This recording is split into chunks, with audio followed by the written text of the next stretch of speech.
Hi, I'm Steve and welcome to my kitchen. I have two methods for making no-knead bread. Traditional, proofs for 8 to 24 hours, and turbo, ready to bake in 2.5 hours. Today I would like to show you how to make no-knead turbo bread. Like these, but before we start I'd like to make one point. Because of the shorter proofing time, it's important to use a warm bowl and warm water. Turn the hot water on. When the water gets warm, rinse the bowl in the water and dry the outside.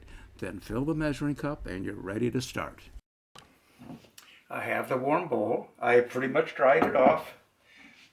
14 ounces warm tap water.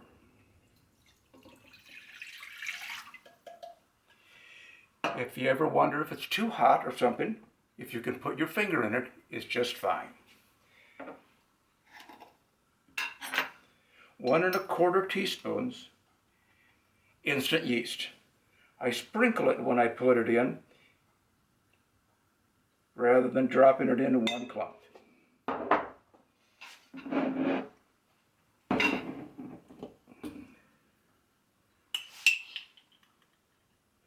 1½ teaspoons salt. You notice I just use a teaspoon and I make it rounded. Give it a quick stir to combine.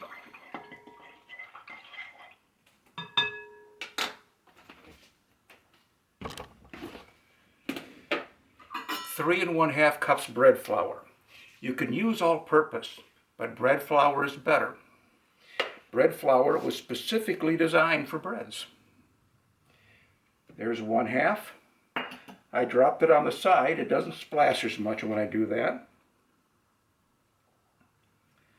There's 1, 2, 3. Now I can give it a stir to combine. Now, it looks silly to use a spoon, use the handle in, but it will actually put the flour together better than if you use the round end. My recipes are designed to be as easy as possible. I have 7-year-old kids who are subscribers and use these recipes. This is something that the young can use, and anybody who has any problems with their hands or their wrists. Look at how easy this is to do. Now I'm kind of scraping the side right now to bring it in. Then I'll use a spatula to finish off to bring any dry flour back into it. At this point I kind of tumble it. That takes the wet dough on the top and introduces it to the dry flour. And there you are. I have my shaggy ball. It's all set to go. All I need to do now is cover it with plastic wrap.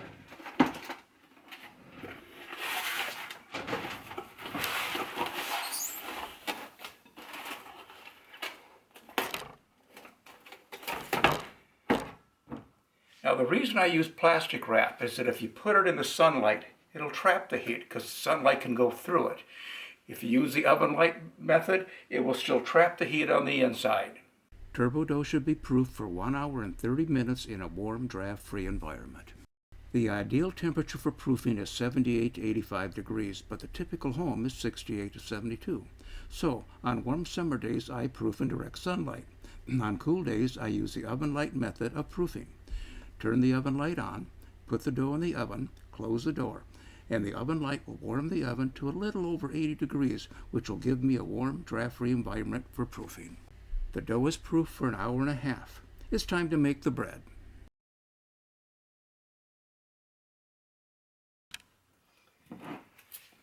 The dough is proofed in the oven and more than doubled in size.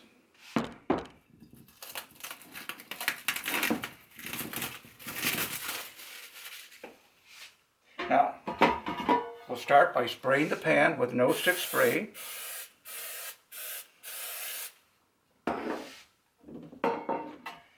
Watch how easy this is. I just use the handle end of the spoon. This is called degas, pull and stretch. And now I have it down into a ball. I scrape the side, get any of the remainder in. Take it over.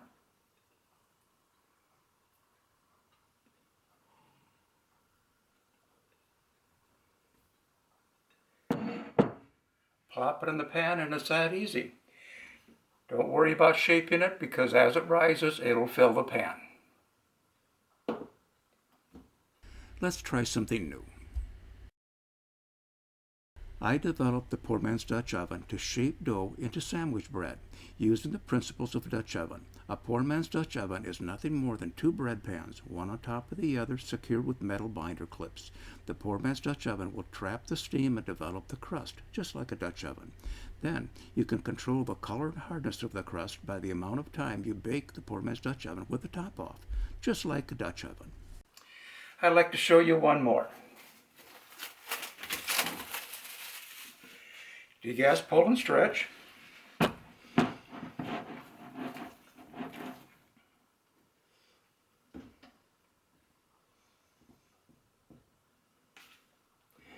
Scrape the side of the bowl.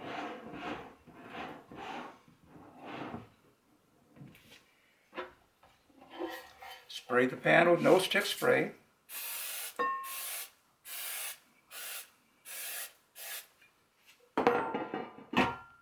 Now, before I put it in the pan, what I'm going to do is I'm going to garnish it with sesame seeds.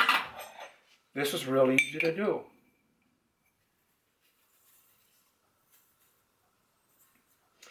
You see, right now this dough is real sticky. These seeds will stick very well. You can use as many seeds as you like. I find that around 2 tablespoons is what works. Oop-de-doop.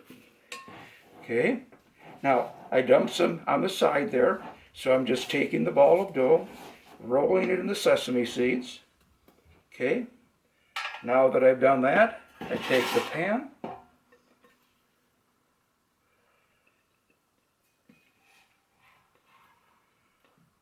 roll the dough out into the pan. If I've got a spot that doesn't have sesame seeds, I just might sprinkle a little bit on it so it's a little more generous on the top. Now here's another little thing that I do. I'm going to take this pan, put it on top of that pan. Going to take a binder clip, going to close it.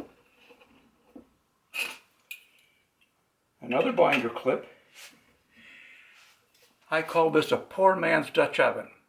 What it does, it'll emulate a cast iron oven, won't it? See, it's sealed, so the bread will bake in there. It'll lock the moisture in. It'll steam up real well.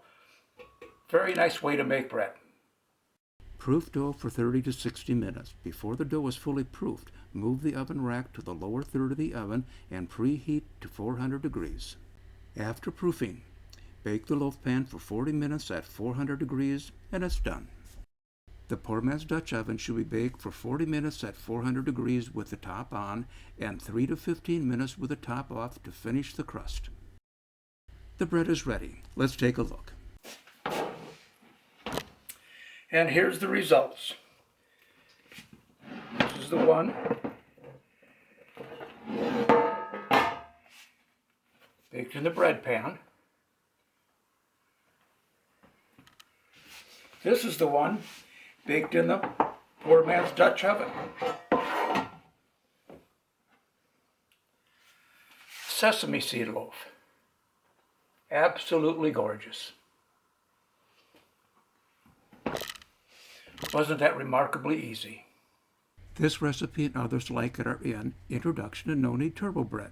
Cookbooks and videos are available on my website, no-kneadbreadcentral.com. Thanks for watching.